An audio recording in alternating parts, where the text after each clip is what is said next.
침묵 수련에서 중심 위치를 차지하는 완도고개에 대해서 말씀을 드리고 이 완도고개에 담긴 심리학적 함의를 보겠습니다.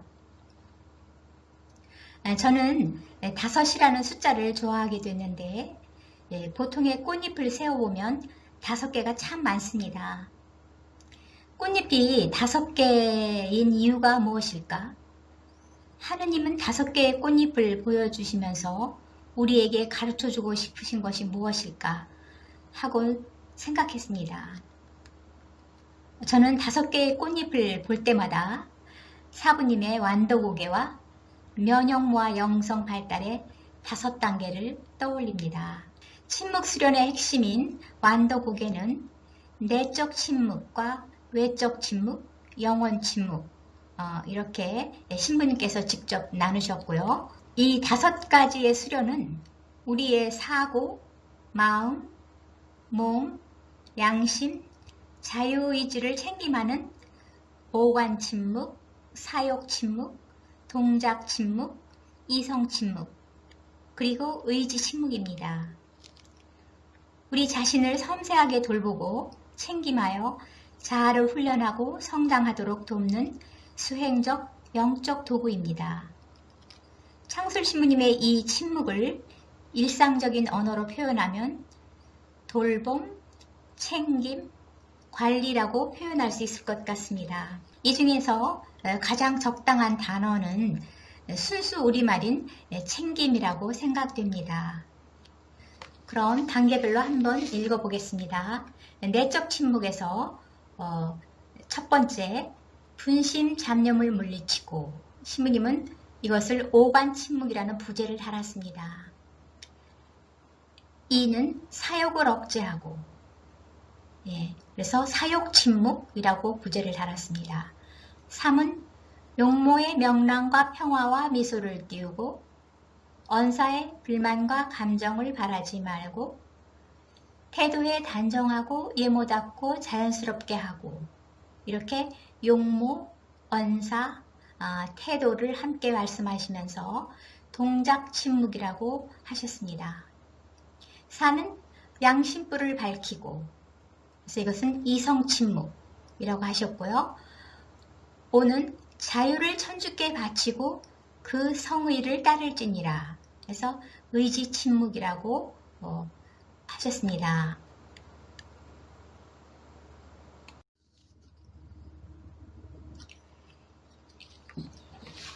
이 완도고개를 실천하기 위해서는 가장 먼저 기본 바탕으로 가지고 있어야 하는 것은 자기를 수용하는 마음과 사랑하는 마음입니다.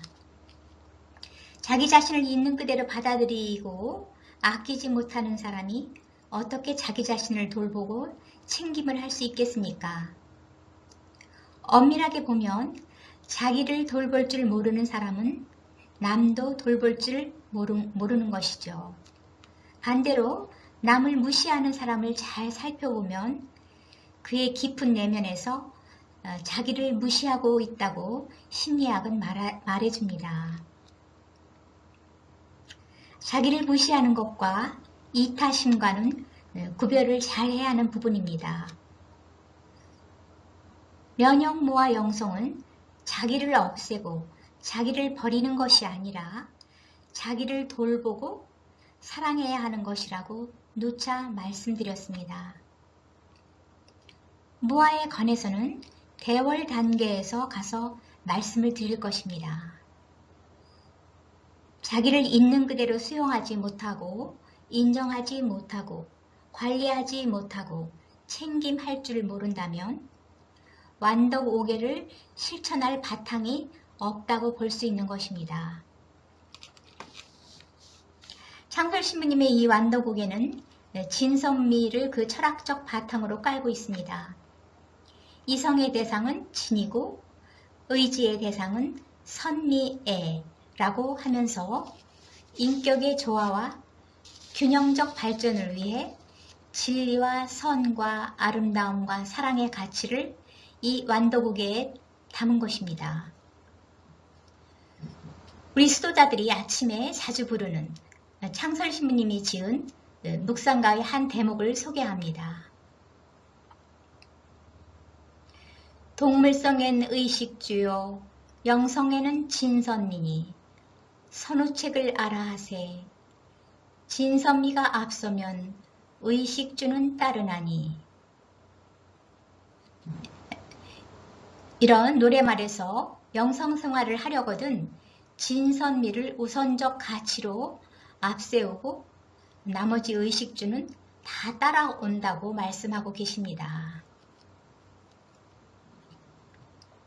점성 단계에서는 깨어있음과 알아차림 그리고 순관성화가 중요한 과업이라면 침묵수련의 핵심인 이 완도고개에서의 달성해야 하는 영적 과업은 나의 사언, 행위와 용모까지도 챙김하는 것입니다. 어느 한 군데 부족함이 없이 나를 돌보고 챙김하는 적극적인 수련으로 초대하는 것입니다. 이 완도고개에서도 동양의 몸 수련과 불교의 윗바사나 명상과 상통하는 면이 많이 있습니다. 침묵 수련에서도 동양의 유불선 영적 유산이 녹아 있음을 우리는 알 수 있죠. 완도고개는 이 5가지 챙김을 통해서 인간의 지성, 정서, 의지, 그리고 몸, 즉 지정의 몸을 고루고루 수련하는 체계입니다. 세계 영성의 역사를 보면 동양에서 힌두교나 이슬람교, 불교, 도가 등에서는 몸을 도구로 하는 수행을 무척 강조하고 있었습니다. 그에 비해 그리스도교 초기에 비록 몸을 도구로 쓰지 않았지만 수행을 강조한 적이 있었습니다. 그러나 그 수행의 전통이 어느새 사라지고 믿음과 윤리 도덕적 실천을 강조해 왔습니다. 어느새 수행적 차원이 희미해졌지요. 더구나 개신교의 출현으로 인해 오로지 믿음만으로가 강조되는 풍조가 퍼진 것도 사실입니다. 그래서 카톨릭의 많은 영성가들의 가르침은 훌륭하지만 인성을 성장시키고 인간성을 해결하고 수련하는 부분이 약했던 것입니다. 창설 신부님은 이 점을 깊이 숙지하시고 동양의 수련 부분을 카톨릭 영성에 통합한 영성체계를 창안했던 것입니다. 제가 영성심리학대학원에 입학해서 수업 첫 시간에 들었습니다. 한 스님이 영성심리학과에 오게 된 소감을 말하는 것이 떠오르는데요. 그 스님은 자기는 대학원을 이미 2개나 다니셨답니다. 그런데 자기가 찾는 길을 찾을 수 없었다는 것입니다. 그 스님 말에 의하면 불교는 영적 산에 오르는데 산의 높은 정상 가까이에서 시작하여 꼭대기 정상에 이르는 수준은 잘 가르쳐 주는데 밑바닥에서 중턱 이상까지 가는 부분이 빠져 있다는 생각이 들었답니다. 즉 인간성 해결을 위해서 영성심리학과에 오게 되었다는 것입니다. 저는 그 말을 듣고 참 일리 있는 말이라고 생각이 들었습니다. 옛날 성현들의 시대에는 심리학이라는 학문이 발달되어 있지 않았기 때문이기도 하죠. 물론 그 성현들도 인간에 대해서 잘 파악을 하셨지만 심리학은 좀 더 구체적으로 정교하게 인간 행동의 근원에 대해서 우리에게 많은 도움을 주고 있는 것입니다.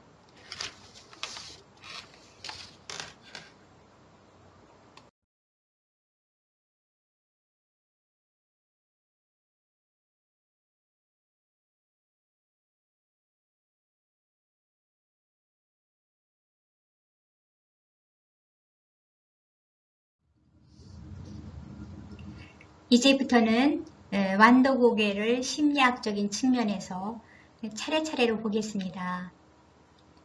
1. 분심잡념을 물리치고 5관 침묵 인간의 천성 중에서 이성적 능력은 참으로 우수하고 귀중한 자질입니다. 인간의 지성활동은 인간 행동의 모든 방향을 잡아가는 역할을 하기 때문이지요. 창설신부님은 특히 우리의 이성적 능력을 충분히 발휘하면서 영적 여정을 가기를 바라셨습니다. 점성정신에서 강조하는 알아차림이나 침묵 단계에서 강조하는 완도곡에는 다 이성의 작용을 책임하는 것입니다.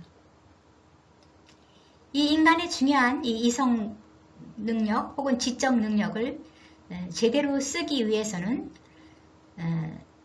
세심한 관리와 챙김이 필요합니다. 왜냐하면 지적 에너지 용량은 제한되어 있기 때문입니다. 다시 말하면 분심 잡념으로 지적 에너지를 낭비하지 말아야 필요할 때 제대로 쓸 수 있는 것입니다. 제가 임상 경험을 통해서 알게 된 것은 일반적으로 심리적, 정신적 문제를 갖고 있는 사람일수록 기운이 없다는 것이죠. 왜냐하면 이 사람들이 분심, 잡념, 공상, 망상을 많이 하기 때문에 그렇습니다. 공상과 망상으로 현실을 도피를 하거나 욕구 충족을 공상으로 대체하며 뇌신경 에너지를 과도하게 쓰기 때문입니다. 그리고 이런 생각과 공상은 또 거기에 맞닿는 감정을 유발시키므로 뇌신경 세포들은 에너지를 더 소모하게 되는 것이죠. 또 이 유발된 감정은 다시 사고에 영향을 주고 사고는 다시 감정을 불러일으키는 악순환적 관계로 뇌에 과부하가 걸리는 것입니다. 그래서 정작 써야 할 때 에너지가 모자라는 현상이 일어나는 것이죠. 단순하게 말하면 잡념이 많으면 많을수록 심리적으로 약하고 잡념이 없을수록 건강한 사람이라고 볼 수 있습니다. 에너지는 제한되어 있기 때문입니다. 창설신부님은 나쁜 생각은 나든 안 나든 상관없다. 동의만 안 하면 된다. 사람은 분심 잡념 안 할 수 없고 고를 안 낼 수 없다. 이렇게 말씀하셨습니다. 특히 우리가 기도하려고 할 때 이 생각 저 생각이 안 떠오르는 사람은 없습니다. 이것은 아주 자연스러운 현상인 것입니다. 다만 개인 간의 차이가 조금씩 있을 수는 있습니다. 요즘 뇌과학자가 말하는데 사람이 1분에 커버할 수 있는 단어가 125단어나 된다고 합니다. 대략 평균 30개의 문장을 생각할 수 있는 것입니다. 그럼 10분이면 300가지 생각을 할 수 있는 것이지요. 대단하지 않습니까? 이런 엄청난 양의 생각을 우리는 할 수 있는 것이죠. 창설신부님은 기도하려면 이 잡념이 떠오를 때마다 이것에 동의를 하지 않으면 그 다음 생각이 꼬리를 물고 이어지지 않게 할 수는 있다고 말씀하시는 것입니다. 동의만 하지 않으면 그 생각은 더 이상 이어지지 않고 물러나게 마련인 것입니다. 우리가 기도할 때 잡념을 안 하게 되면 그만큼 에너지는 낭비되지 않습니다. 명상을 잘하거나 기도를 잘하면 몸에 활력이 붙고 건강해지는 것은 이런 단순한 이유 때문인 것입니다. 우리가 기도할 때 하느님에 대해서 생각하는 것은 우리가 기도라고 하지 않습니다. 묵상이라고 합니다. 기도는 하느님을 생각하는 것이 아니라 오히려 내 마음과 생각을 비우고 하느님 현존 안에 머물고 그분의 품에 안겨 쉬는 것입니다. 이때 하느님과 진정한 대화도 오갈 수 있겠죠. 분심할 때 분자는 나눌 분자입니다. 마음을 한데에 모으지 못하고 갈기갈기 나누는 것을 분심이라고 합니다. 기도할 때도 많은 분심 잡념을 하여서 에너지 낭비가 일어나지만 일할 때에도 마찬가지입니다. 창설 신부님은 철저하게 분심 잡념을 물리치도록 가르쳤습니다. 바로 점성정신에서 강조한 지금 여기에 온 정신, 온 마음, 온 정성을 다하기 위해서는 에너지를 모아야 하는데 분심 잡념을 하면 일에 집중을 못하고 일을 그르치게 되는 것이죠. 그러나 반대로 온 마음, 온 정성으로 일을 하면 분심 잡념을 물리칠 수 있는 것입니다. 내가 지금 하고 있는 일에 열중하면 분심 잡념이 쉽게 치고 들어오지 못하는 것이죠.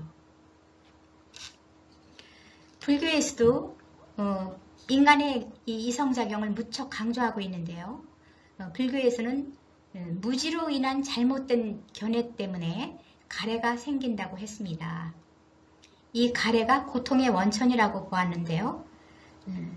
즉 무지가 고통의 원천이라는 것입니다. 여기서 무지란 자기 자신에 대한 무지입니다. 세상에 대한 것 혹은 어떤 지식이 없는 것을 가리키는 것이 아닙니다. 오해가 없으시기 바랍니다. 가래란 목이 말라 물을 찾듯이 삼독과 오욕을 찾는 것인데 삼독은 욕심, 성냄, 어리석음, 오욕은 재물욕, 색욕, 명예욕, 식욕, 수면욕을 말합니다.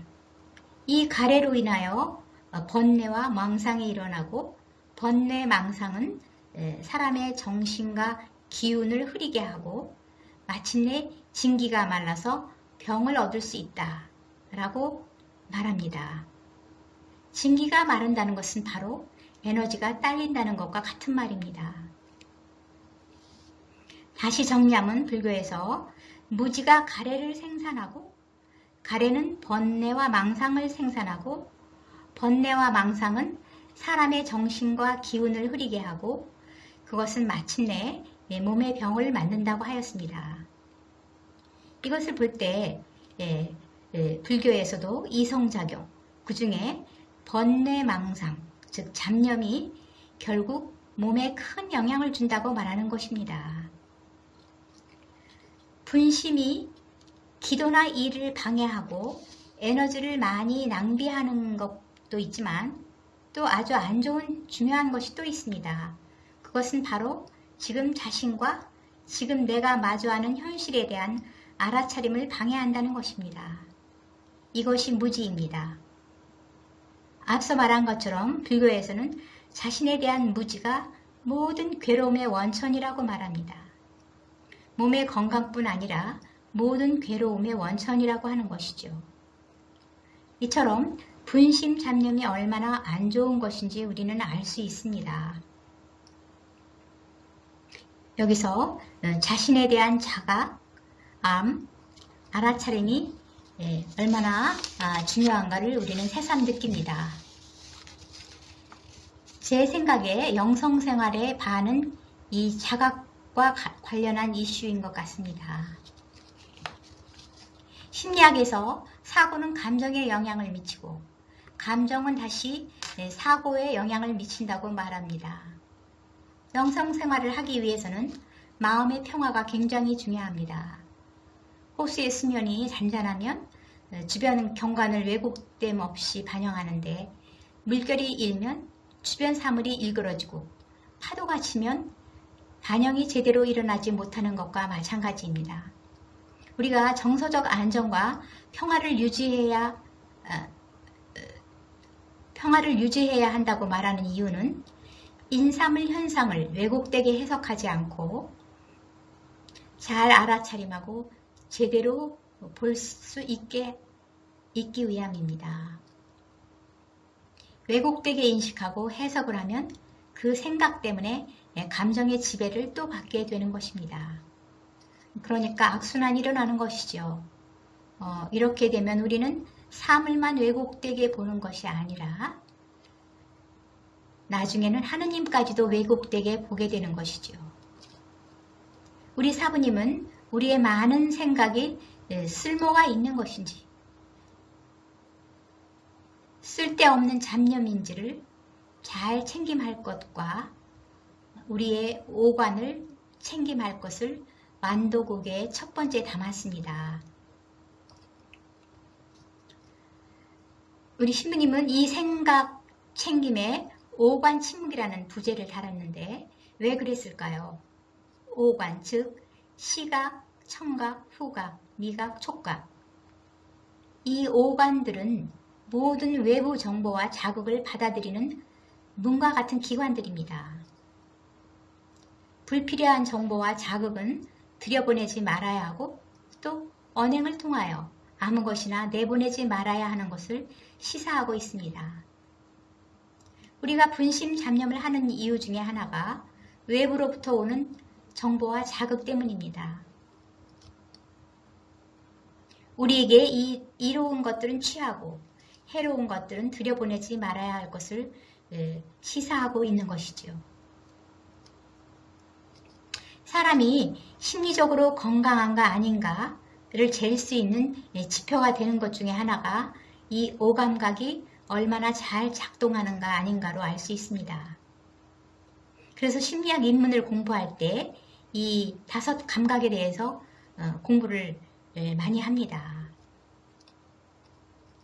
우리 창설 신부님은 대월 단계에 가면은 이 5 감각이 열린다고 말씀을 하셨습니다. 대월 단계에서는 보통 사람들보다 더 이 5 감각이 진화하는 것을 알 수 있습니다. 반대로 심리적으로 약한 사람은 오감각에 이상이 생기죠. 사물을 왜곡된 안경을 끼고 보고 자아와 무의식의 분열증 지수가 심하면 환시, 환청, 환각 등 이 5 감각 신경에 문제가 발생하는 것입니다. 우리가 검은 안경을 쓰면 세상이 검게 보이고 파란 안경을 쓰면 세상이 파랗게 보이는 것처럼 제대로 보고 제대로 듣고 느끼는 감각 기능이 얼마나 중요한지 알 수 있는 것입니다. 창설 신부님은 이 첫 번째 계명에서 분심 잡념, 즉 생각을 챙김하는 동시에 우리의 이 5 감각도 챙김할 것을 가르치는 것입니다.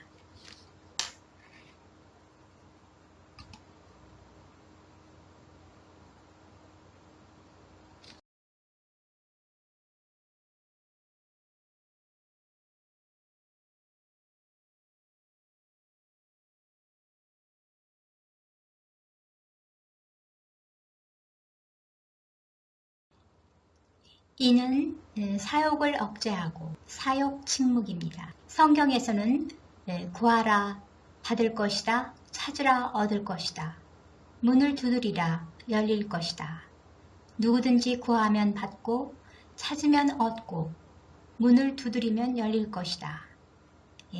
마태복음 7장 2절의 말씀입니다. 인간의 삶에서 가장 현실적인 사안은 인간 욕구의 문제입니다. 왜냐하면 인간의 모든 행동은 욕구의 표현이죠. 이 지극히 현실적이고 핵심적인 사안을 제외하거나 무시하고 영성생활을 잘 영위할 수는 없는 것입니다. 이 성경 말씀에서 보면 예수님은 원하는 것은 적극적으로 구하고 찾으라고 말씀하십니다. 그리고 이를 위해 간절히 기도하라고까지 말씀하시죠. 이것을 보면 욕구의 문제는 욕구 자체를 부정해야 하는 것이 아니라 무엇을 원하는가와 무엇이 보다 나은 선택인가에 초점이 맞춰져야 하는 것을 알 수 있습니다. 위에서 말씀을 드렸는데 창설 신부님은 금욕주의를 비판했습니다. 신부님은 인간의 욕구 세계를 긍정하고 있습니다. 때로는 우리가 금욕이 필요한 때가 있습니다. 예를 들어서 피아노를 치는 소년이 장래 희망이 훌륭한 피아니스트가 되는 것이 꿈이라면 이 소년은 이 꿈을 이루기 위해 많은 다른 좋은 것을 포기하고 오로지 피아니스트가 되는 것에만 집중을 해야겠죠. 하고 싶은 다른 것을 다 하고는 자기가 원하는 인류 피아니스트가 될 수는 없습니다. 원하는 것을 얻기 위하여 금욕을 하는 것이죠. 마음이 갈라지는 것을 엄격하게 통제하는 것입니다. 마찬가지로 영성생활을 하는 사람들도 더 좋은 것을 위해서는 덜 좋은 것을 기꺼이 포기하는 것입니다. 신앙인들도 더 좋은 것을 위하여 덜 좋은 것을 포기하는 것입니다. 금욕은 자기에게 도움이 될 때에만 금욕을 하는 것입니다.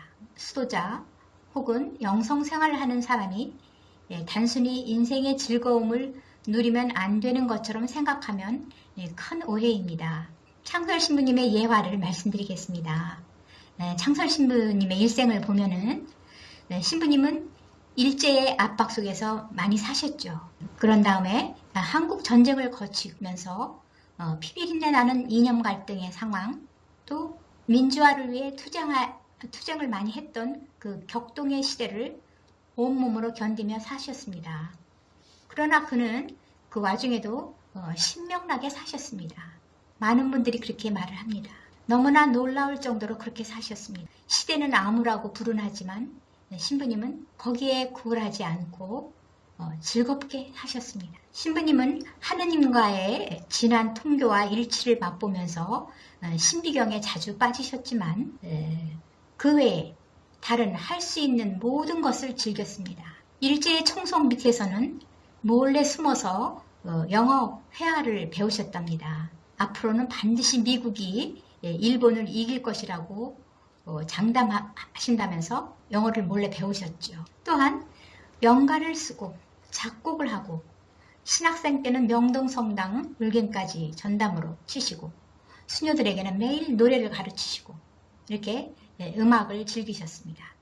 또 신부님은 바둑은 또 얼마나 좋아하셨는지 이기지 않으면 자리를 뜨지를 않았다는 그런 재밌는 이야기가 많이 있습니다. 또 수도자들과 그 탁구 시합을 또 하시기도 하고 또 옛날에 김일 그 선수가 시합을 하면은 꼭 TV 시청을 하셨는데 마치 그 TV에 빨려 들어가는 것처럼 응원을 열정적으로 하셨답니다. 하루는 전교 회장한테 자네는 담배를 안 하나? 담배를 할 줄 모르면 인생의 즐거움을 반은 모르는 거지 하셨다는 일화가 있습니다.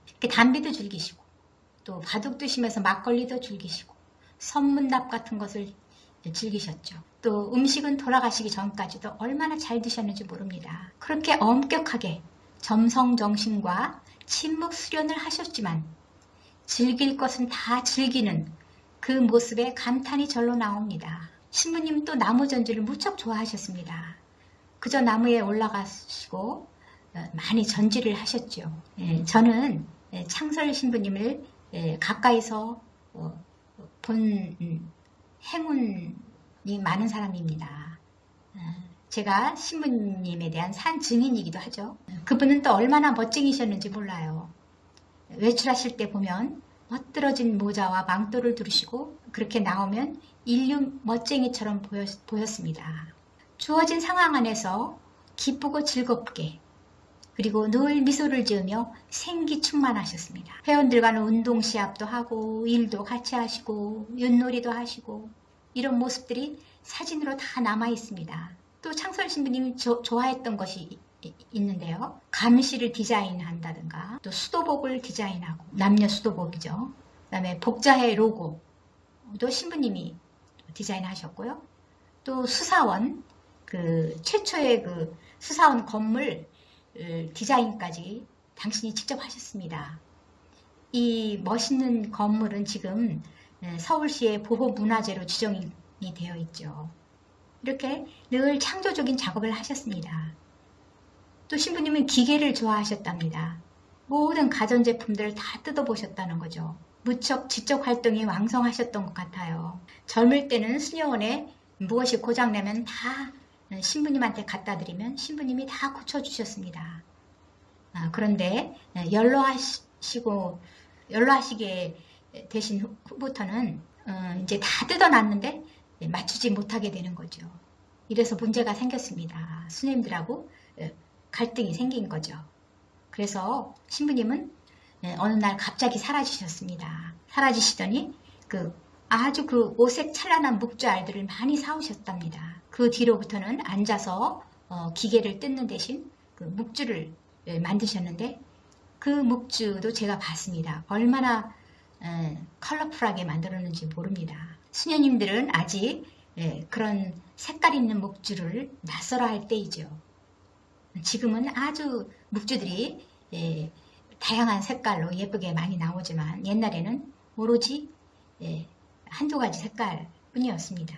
그리고 그때 그 병원에서 나오는 주사바늘을 잘라서 묵주를 만드셨는데 참 어려운 작업이었죠.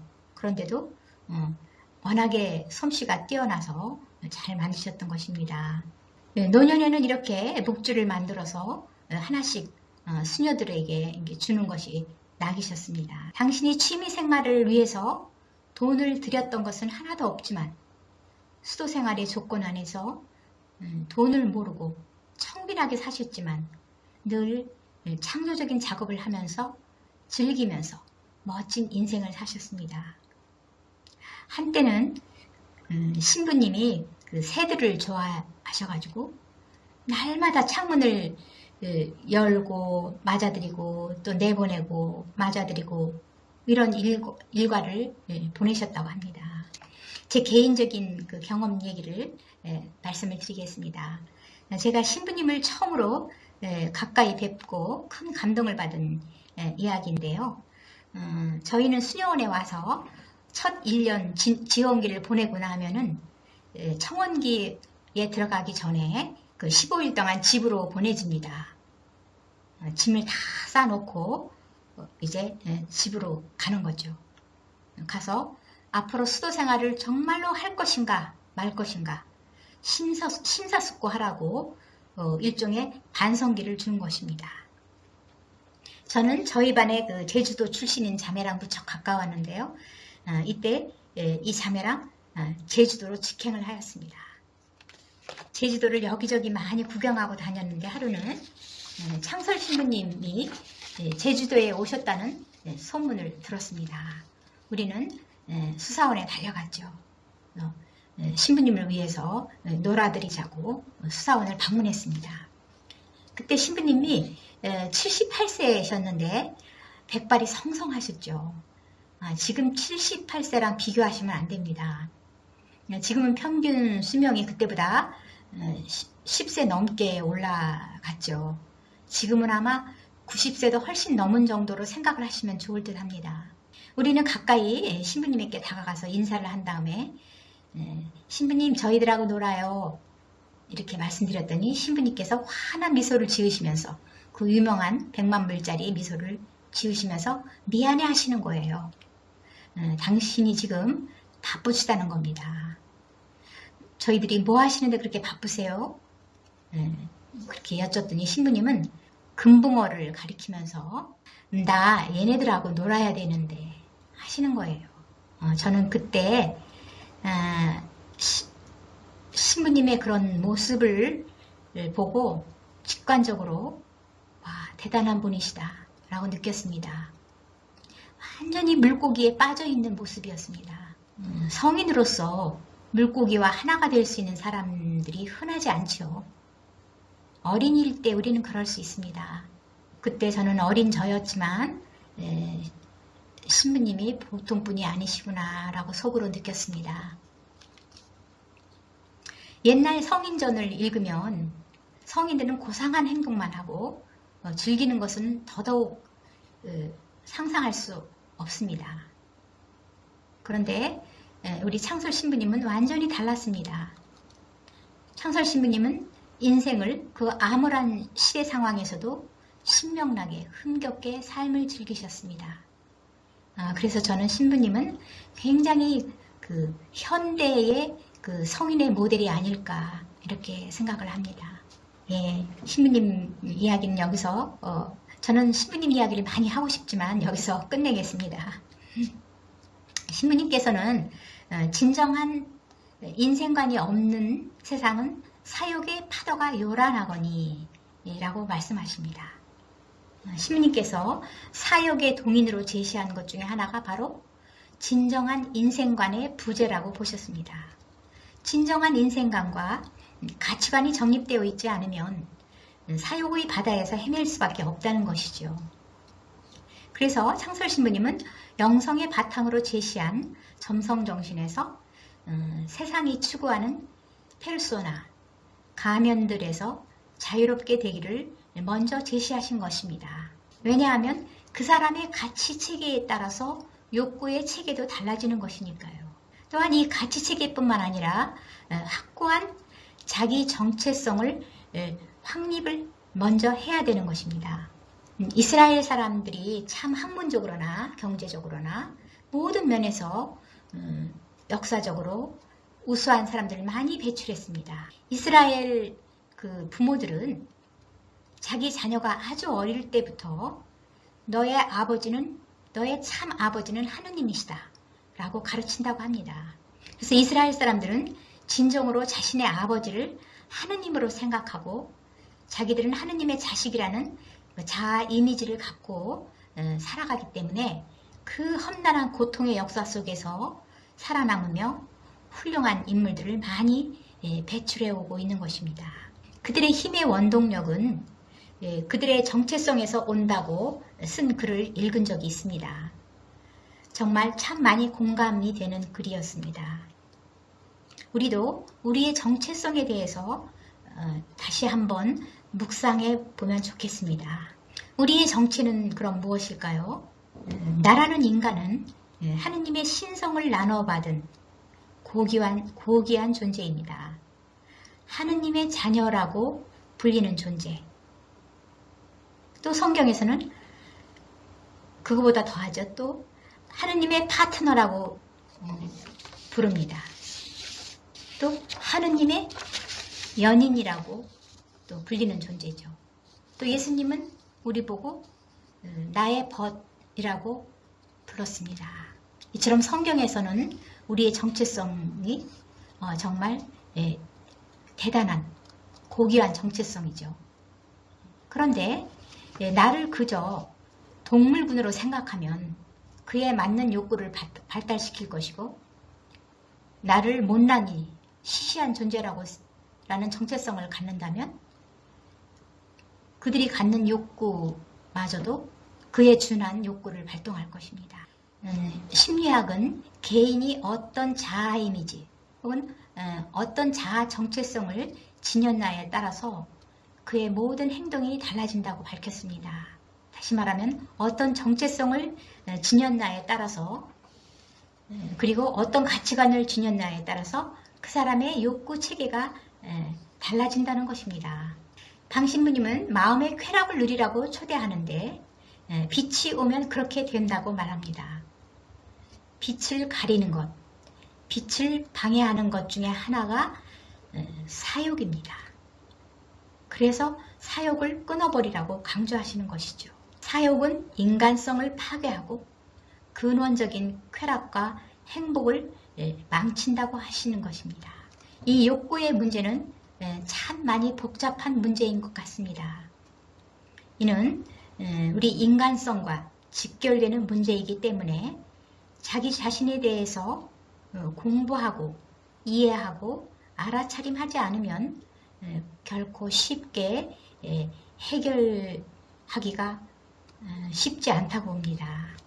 자신을 이해해야만 자신의 욕구 체계도 이해하게 되기 때문이고 이거는 심리학의 도움을 받을 필요가 있는 부분이라고 생각됩니다.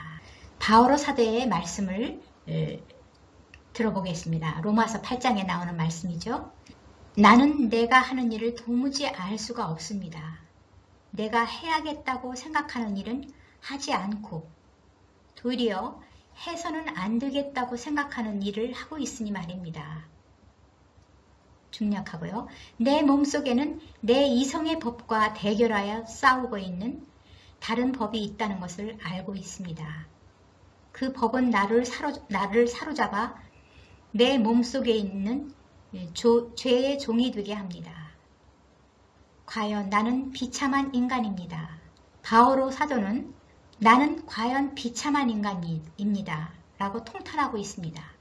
왜냐하면 내가 하는 일을 도무지 모르겠다고 하면서 해야겠다고 하는 것은 하지 못하고 안 해야 되겠다고 생각하는 것은 하고 있는 자신을 통찰한 것입니다. 그래서 죄를 짓는 것은 자기가 아니라 자기 몸속에 있는 죄의 법이 나의 이성과 대결하고 싸우고 죄의 종이 되게 만든다는 것입니다. 바오로 사도가 말하는 몸속에 있으면서 우리를 죄짓게 만드는 것이 바로 현대 심리학이 발견한 무의식입니다. 이 무의식은 우리 몸속에 있으면서 우리를 죄짓게 하고 영적으로 성장하는 것을 가로막는 바위돌이나 걸림돌과 같은 역할을 하죠. 그래서 바오로 사도는 이 현실에 깊이 탄식하고 있는 것입니다. 무의식의 콤플렉스들은 어릴 때 받은 상처들이 주로 문제가 되는 것입니다. 무의식이 전부 나쁘다는 이야기가 아닙니다. 이것들은 마치 어두운 지하 창고에서 해결해 주기를 기다리는 못 자란 어린아이, 아직도 아파하며 자기 상처를 알아주고 치료해달라고 울고 있는 어린아이 자아라고 볼 수 있습니다. 나이가 60, 70이 되어도 이 무의식에 있는 어린 인격은 보채면서 성과를 부린다고 할 수 있죠. 자아가 성장의 길로 가는 것을 끊임없이 방해하고 있는 것입니다. 마치 그 어린 아이는 나를 무시하고 억압하고는 절대로 인생을 제대로 못 살 걸 하며 지하 컴컴한 방에서 투정을 부리고 방해하고 있는 것과도 같습니다. 우리는 이제라도 우리 내면에 있는 이 상처받은 어린이 자아를 지하 감방에서 꺼내어 보듬어 안는 것이 해결의 방법입니다. 우리가 왜 이 욕구 문제에 있어서 무의식에 있는 또 하나의 자아와 만남과 화해를 해야만 하는가라는 질문을 할 필요가 있습니다. 이는 자아는 무의식의 컴플렉스 때문에 생긴 특정한 몇몇 욕구에만 집착하고 성장하기 위해서 필요한 다른 욕구들이 참 많은데 이 욕구들이 그 집착 때문에 충족될 기회를 잃어버린다는 것입니다. 이는 결과적으로 성장의 불균형을 가져오는 것이죠. 매슬로우는 이 집착된 욕구를 신경증적 욕구라고 불렀습니다. 이 신경증적 욕구 때문에 다른 성장 욕구, 예를 들어서 또 메타 욕구, 즉 자아초월 욕구 혹은 영적 욕구도 있는데 이런 욕구들은 게슈탈트를 형성하지 못하고 충족되지 못한 채 깊이 억압되어 분열된 채 무의식에 남아있게 된다는 것입니다. 무의식에 집착된 이 신경증적 욕구는 채워도 만족이 안 되는 경향이 있습니다. 자아가 그 문제를 해결하지 못하면 마음에 난 구멍처럼 충족이 안 되고 특정 욕망에 시달리게 됩니다. 그래서 심리학자 매슬로우는 인간의 문제적 행동을 악 혹은 죄, 범죄로 보기보다는 심리적인 증상 혹은 마음의 병으로 보는 것입니다. 제 조카 얘기를 한번 짧게 해드리겠습니다. 저의 그 올케가 직장 생활을 했기 때문에 저의 그 어린 조카는 엄마가 늘 아쉽고 그리운 것이죠. 엄마의 부재는 어린아이에게는 깊은 상처입니다. 이 문제를 해결하기 위해서 제가 제안을 했었습니다. 그래서 집안일은 퇴근해서 오면 집안일은 무조건 제 남동생에게 맡기고 올케는 아무것도 하지 말고 아이만 끼고 있으라고 제안했습니다. 어느 날의 이야기가 생각이 나는데요. 조카는 그 휴일 그 이틀을 꼬박 엄마와 붙어 있었습니다. 엄마는 어려워도 놀아주었죠. 그런데 엄마에게 집착하는 마음이 잘 풀리지 않더라는 것입니다. 저녁에 또 동화책을 읽어주는데 엄마와 더 있고 싶어서 이 아이가 잠을 안 자는 것입니다. 잠을 안 자고 더 동화책에 집착하는 것이죠.